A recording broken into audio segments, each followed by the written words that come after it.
noite, tudo bem? Prazer, obrigado pelo convite. Bom, para eu começar aqui com vocês, eu gostaria de fazer uma pergunta um pouquinho provocativa, uma vez que o título por si só, ele é provocativo. Quando percebi que não seria 1% de Friedrich Nietzsche. Então, nesse caso, eu pergunto, quem aqui acha que o conhecimento é ilimitado? Levanta a mão, por favor.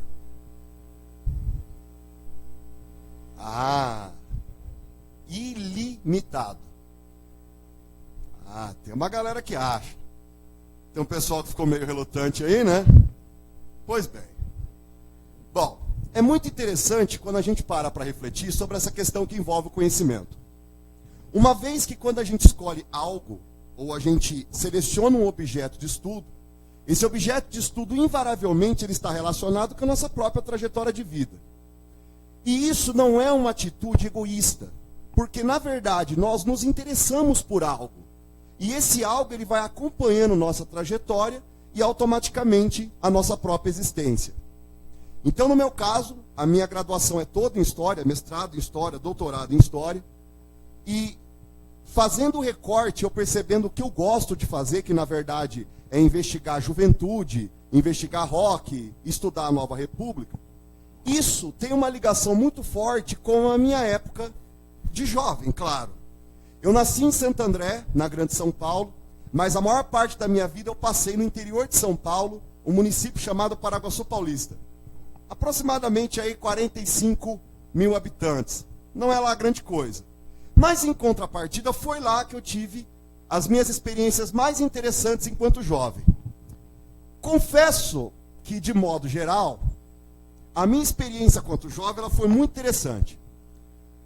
Andávamos num grupo grande, aquela roda, aquele monte de meninos e garotos usufruindo, às vezes, do lazer, da diversão, daquela coisa toda. Não era o indivíduo mais endinheirado do meu grupo, por sinal, acredito que era um dos mais quebrados. Não usava roupas de marca, tá? Recordo também que não chamava tanta atenção das garotas, se comparado aos meus demais amigos, uma vez que eles são bem mais bonitos que eu, e também não andava com o carro da moda. Tanto é que o carro que eu andava, enquanto os meus amigos eles estavam lá, andando com carro zero, ou com roda de liga diamantada, roda com, sei lá, som, eu estava andando aí com um Monzão 86. Tá? A álcool. Isso aqui é um veneno. Pois bem. Mas, tirando essas qualidades que eu acredito que eu realmente não tinha, tem duas em específico que eu acho que servem como peso. Eu nunca me senti mais inteligente que os meus amigos. Nunca. Por sinal, eu reconheço a nobreza e falo com toda certeza que eu convivi com pessoas que elas têm a capacidade intelectual muito maior que a minha. E é lindo conviver com esse tipo de gente. Na verdade, esse tipo de pessoa, você tem que extrair ela ao máximo. Porque você não sabe se vai aparecer de novo ao longo da sua existência. Mas, do outro lado, e aí, lógico, eu vou puxar um pouco a sardinha para o meu lado, eu entendo que eu era um sujeito que tinha uma constante busca de tentar entender o mundo ao meu redor. Então, às vezes, eu optava muito mais em escutar do que falar. Pode parecer hoje o inverso, mas na minha juventude era assim. Então, eu gostava de tentar perceber as relações sociais, eu gosto muito de reparar no comportamento, nas formas como vocês estão, eu sou apaixonado por esse tipo de coisa. E é claro que, invariavelmente, esse tipo de circunstância, ele moldou e influenciou a minha concepção de mundo. Pois bem, ao passo que eu crescia como jovem, eu entrei num curso de graduação em História, e eu lembro com muita saudade, né? Falava, nossa, brincando com os meus amigos de graduação, eu pensava mais ou menos assim, sei lá, se eu continuasse estudando, fazendo mestrado, doutorado, se eu chegasse a ser 1% do que o Nietzsche foi, tá ótimo. Nietzsche é um filósofo alemão do século XIX, uma das mentes mais brilhantes da humanidade, e eu, na minha ingênua juventude, acreditava que um dia poderia chegar a 1% do que o Nietzsche foi. Pois bem, foi passando o tempo, entrei no mestrado, foi passando para o doutorado, e gradativamente eu fui assimilando perspectivas e minha influência está lá. Se você pega meu livro, tem o Nietzsche citado, na minha tese de doutorado eu citei o Nietzsche, quer dizer, eu sou apaixonado pelo cara. Apaixonado por quê? Eu acho fascinante gente que provoca. E o Nietzsche, ele é provocativo. Então a forma como ele questiona as instituições, a forma como ele coloca ideologias políticas, o conceito dele de niilismo, enfim. Nietzsche, para mim, é uma das grandes mentes do Ocidente. E é claro que eu tenho essa perspectiva em torno do autor.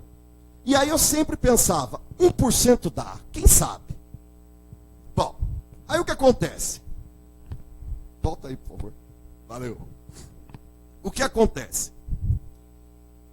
Quando eu acho importante a gente pegar e fazer um balanço, fazer um contrapeso, com relação a como a gente lida, na verdade, com a população de mestres e doutores desse país. Tirando os problemas estruturais, que eu não vou encher vocês, nós temos vários, há uma outra perspectiva que eu acho muito importante, que seria a seguinte. Quem escolhe fazer mestrado, doutorado, criou-se um mito no Brasil de quem faz mestrado, doutorado é genial.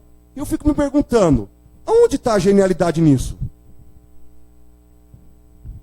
Por um outro lado, porque eu sempre gosto de pensar no peso da balança, colocar o peso na balança, eu fico me perguntando, essas pessoas que acham, que acreditam que fazer mestrado e doutorado é coisa fácil, está falando sério?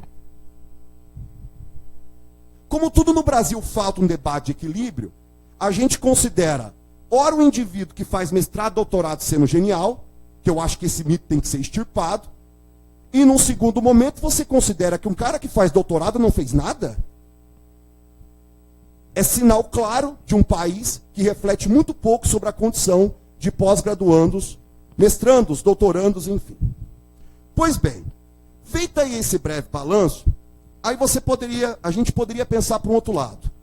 Se você acha que eu estou forçando a barra e que invariavelmente, tá aí chorando as pitangas à toa, me permita me dar um exemplo muito simples. Imagina você acorda num domingo com uma ideia fixa na sua mente. Essa ideia te incomoda. Só que você, como você é dotado de livre-arbítrio, você pode chegar e dizer o seguinte, não, essa ideia eu não quero para mim. Eu não quero pensar sobre isso. Então você vai brincar com o seu cachorro, você vai brincar com o teu filho, você vai fazer qualquer coisa. Só que pensa que essa ideia, ela ficou na tua mente um dia inteiro. Aflitivo, né? Pois bem, imagine agora que essa ideia fique de forma persistente na sua mente durante um mês. Eu estou arrepiando. Multiplica isso por um ano. Multiplica por 4 anos. Se você somar mais 2 anos, que geralmente é o mestrado, você vai entender o que eu estou querendo chegar. Ou aonde eu estou querendo chegar. Nós não temos o livre-arbítrio de tirar a ideia da cabeça. Ou a gente fica com ela e dá conta daquilo que a gente se prontificou a fazer. Por quê? Por N razões. A gente acredita na nação, a gente acredita na ideia de educação, a gente gosta de trocar ideias e disseminar o saber. E é isso que faz com que a gente fique literalmente na frente de uma tela de computador, deixando às vezes família, férias, feriados e por aí vai. Aí você poderia pensar, mas Gustavo, não tem nenhum momento que todo esse esforço, ele não encontra uma contravolta? Claro que tem. É lógico que tem. E na minha modesta visão, esse momento específico é a defesa. Meus amigos, como eu queria voltar na minha defesa de doutorado. Choveu 10. Indicado para publicação, coisa 4. Foi maravilhoso. Como eu queria voltar naquele dia. E nesse caso, eu pensei, uou, olha o tanto de 10 que eu tirei. Ah, agora eu sou doutor, cara. Legal. Eu acho que eu posso chegar no 1% que eu estava projetando, por que não? Ah, meus caros, eu me senti um super-herói. E não é qualquer um não, viu? Tá? Adoro o Goku, tá? Ele apanha, apanha, apanha e volta do nada, né? É incrível. Está sempre aí se reciclando, se transformando, enfim. Então, eu fico pensando, nossa, se tem um dia que de fato eu senti que fiz uma coisa grande, foi no dia da minha defesa. Pois bem, passado um tempo, a gente vai percebendo que não era muito da forma que a gente imaginava. A gente sai do que eu chamo de bolha. Ah, Gustavo, quanto tempo demora? Para mim foram 3 semanas. Nada mais do que isso. Enquanto eu falo com muita nobreza que eu saí dessa bolha em 3 semanas, tem jovens doutores que estão nessa bolha ainda hoje. Acreditam no mito de genialidade que não existe. E nesse caso específico, por que você sai da bolha? Simples. Você vive num mundo paralelo. Então, automaticamente, quando você sai do doutorado, o que você pretende? Não, agora eu sou doutor, eu vou continuar escrevendo, eu vou dar conta do trabalho. Em 8 anos aí, 6 anos, meu sobrinho cresceu, minha sobrinha também. Cada vez que eu vou em casa, meus pais estão ficando com mais idade. Eu tenho que recuperar tudo isso, Não importa as consequências, afinal, eu sou doutor. Pois bem, na medida em que você vai tentando resgatar e trazer esse tipo de perspectiva, esse jovem doutor ele vai entrando em contato com algo que todo mundo que faz pós-graduação sabe: falta de tempo. Não é que a gente não quer ser, é que falta o tempo mesmo.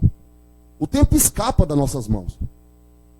E aí a gente começa a pensar se de fato tudo aquilo que foi prometido ou tudo aquilo que a gente imaginou que nós mesmos seríamos era real. E nesse caso específico, eu acho muito interessante refletir um pouco sobre essa questão de tempo. Em qual perspectiva? Quando se fala em tempo, a gente quer produzir. Eu amo aquilo que eu pesquiso, eu amo aquilo que eu faço. Só que em contrapartida, como eu saí da bolha, eu acredito que eu posso tranquilamente conviver e me relacionar com o tempo que passou. É tempo, cara, é uma vida inteira. Se você somar a graduação, são 10 anos.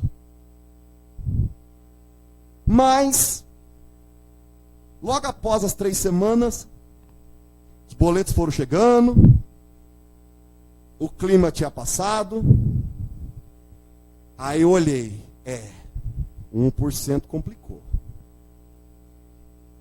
E foi um lapso, digamos assim, eu passei a pensar o seguinte: cara, não vai dar. Eu não vou ser 0,0001% do que o NIT foi. Pode colocar 0 e 1 vírgula da conta. Aí você poderia olhar e dizer o seguinte: Gustavo, então quer dizer que você está olhando para mim agora que você nunca vai conseguir ser o cara que você se inspirou. É isso que eu estou dizendo. E isso não te desmotiva? Por quê? Então eu vou me sentir desmotivado simplesmente porque eu vou entender que eu nunca vou ser 1% do cara que eu projetei ser. Bom, e daí qual o desafio? Existe uma perspectiva que eu acho muito interessante, que ela é mais ou menos assim. E aí a gente pode pegar e articular toda essa reflexão. Que seria mais ou menos assim. Academicamente falando, e me perdoe, eu sou um jovem doutor, eu não consigo sair do academiquez. Academicamente falando, nós fazemos milhares de coisas. Nós temos relações sociais, nós temos relações afetivas, nós temos várias circunstâncias que agregam no conhecimento. Só que aquilo que você faz no dia a dia, a maior parte das coisas que você faz, não cabe em currículo. Se todo mundo aqui conseguisse colocar aquilo que faz todo dia num currículo, você seria um A da CAPES, estrelinha de bom menino. Só que como saiu numa faculdade recentemente,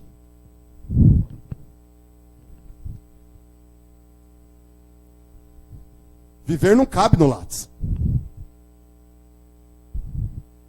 Bom, e aí nesse caso, o que fica como perspectiva?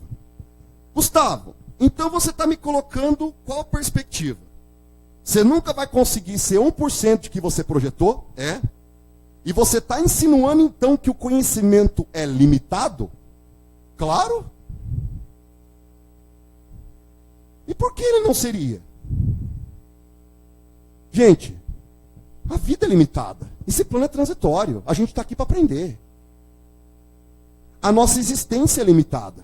A gente cansa, chora, dá risada. Nossos amigos são limitados.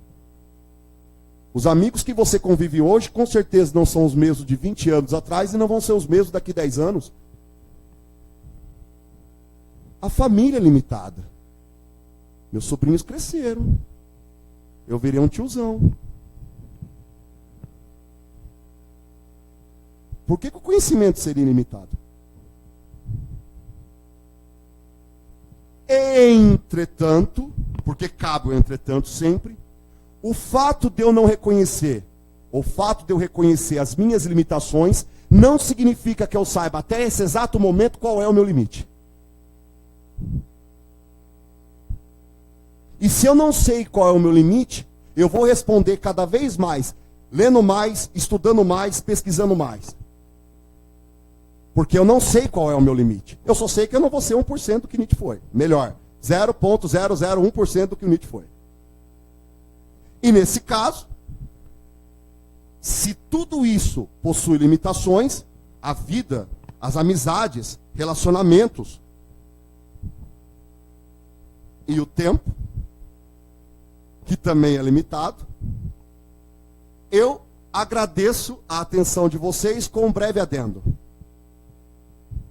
Abra um livro para ler. Abrir um livro sempre vai ser um ato de revolução. Muito obrigado, boa noite, valeu.